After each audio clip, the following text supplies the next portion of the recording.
जी, एक तो सबसे पहले हमको जमात का बहुत बहुत सवाब मिलता है, इसकी वजह से हम लोग यहाँ पे बहुत आना चाहते हैं। तरावी की पूरा कुरान शरीफ की हमको तिलावत मिलती है, वो सुनने का हमको बहुत सवाब है। जमात वालों ने हमारे लिए इतना बेहतरीन इंतज़ाम किया हुआ है कि हम बता नहीं सकते। हम जमात वालों का सारों का शुक्रिया, दिल तहे से सारे लोग शुक्रिया अदा करते हैं। काफ़ी वक्त हमको बहुत सुकून मिलता है यहाँ आकर। नहीं, बहुत अच्छा है, ये सभी को चाहिए मौका। हम लोग बहुत इंतज़ार कर रहे थे और काफ़ी टाइम से हमारे इसमें ये कर रहे थे हम लोग को कि हो रहा था, तो बेहतरीन इंतज़ाम किया इस बार हम लोग के जमात वालों ने।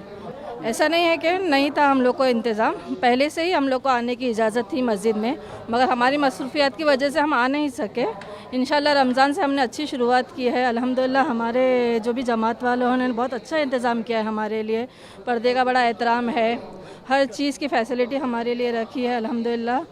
इसी के साथ नमाज का जो हमारा जमात के साथ पढ़ने का जो सवाब है वो कुछ अलग है अल्हम्दुलिल्लाह इंशाल्लाह। हमने मस्जिद में औरतों को नमाज की एंट्री के लिए सुप्रीम कोर्ट टीम में 2020 में याचिका दायर की थी। फिर उसके बाद सुप्रीम कोर्ट ने मुस्लिम पर्सन बोर्ड और बहुत से पार्टियों को लेटर दिया था और मुस्लिम पर्सन लॉ ने फरवरी में उनको अपना हल्फनामा दिया था। उसमें उन्होंने कहा कि औरतों को परमिशन है नमाज की मस्जिद में। फिर उसके बाद हमने पूरे महाराष्ट्र में जितनी मस्जिद है सबको लेटर दिया कि मस्जिद में औरतों को तरावी का इंतज़ाम किया जाए और जुम्मा का, ये सब औरतों का इंतज़ाम अच्छी तरह से किया जाए, इसके लिए हमने मस्जिद में लेटर दिया था। और उसमें अभी 15-16 मस्जिद में औरतों को तरावी का भी इंतज़ाम शुरू किया है और ऐसे ही बोपड़ी की मस्जिद में भी जिधर से हमने शुरुआत की थी उधर भी मस्जिद में औरतों को नमाज तरावी पढ़ने का इंतज़ाम वहाँ पर किया है औरतों को।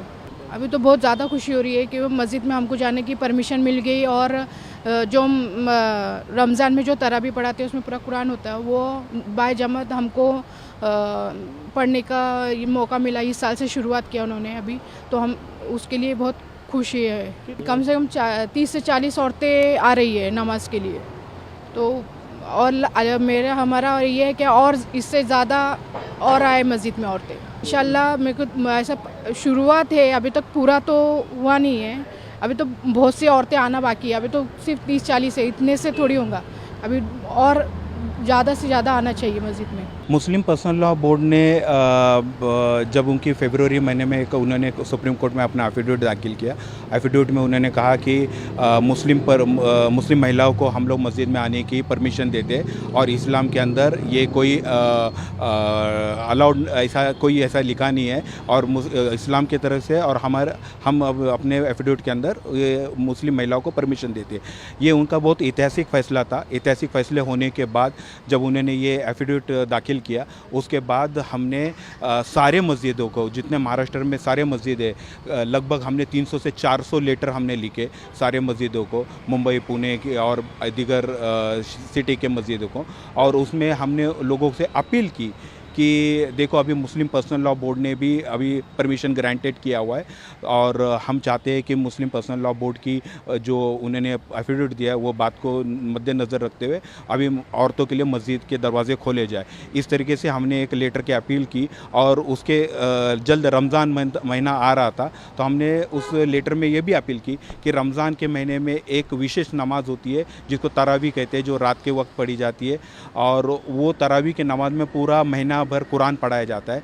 तो कुरान सिर्फ मर्दों के लिए ही क्यों सुने जाए, औरतें भी सुनना चाहेगी, तो इसलिए हमने चाहा था कि औरतें भी कुरान सुनने के लिए आए। हमने उस लेटर में ये भी मेंशन किया था कि औरतें उस कुरान को सुनने के लिए तरावी के लिए भी अलाउड करें। कई मस्जिद के ट्रस्टी लोग ने जब हमारा ये अपील देखी, उसके बाद हमसे उन्होंने रब्ता कायम किया फ़ोन पे लेटर के द्वारा, और उन्होंने हमसे पूछा कि आपकी मांग क्या है। हमने सारा चीज़ें उनको बताया और इस्लाम के दायरे के अंदर ही ये चीज़ें जायज़ है और मुस्लिम पर्सनल लॉ बोर्ड ने भी अपने एफिडेविट दाखिल किया है कि औरतें आ सकती है। तो आप तरावी और रमज़ान के महीने में औरतों को आने की इजाज़त दीजिए। ये हमने जब उनको कहा तो उन्होंने हमारी बात सुनी और कई मस्जिदों ने अपने दरवाजे अभी खोल दिए। लगभग पूना के अंदर 16 से 17 मस्जिदें ऐसा हमने पाए हैं कि जहाँ पर औरतें अभी नमाज को आ रही है। और जिस एरिया से हमारी लड़ाई शुरू हुई थी बोपड़ी मस्जिद में, जिस एरिया से हमने लेटर पहले 2020 से पहले हमने लेटर दिया था जहाँ पर हमने परमिशन मांगी थी औरतों को, और जब उन्होंने मना कर दिया था, आज वो मस्जिदें भी औरतें के लिए खुली है और औरतें कम से कम 30 से 40 औरतें अभी नमाज के लिए आ रही है। ये बड़ी ऐतिहासिक और एक भारत की आज़ादी के बाद पहली बार ऐसा हो रहा है इंडिया के अंदर कि जब औरतें भी अभी मस्जिदों के दरवाजे खुल रहे और औरतें भी नमाज के लिए आ रही है।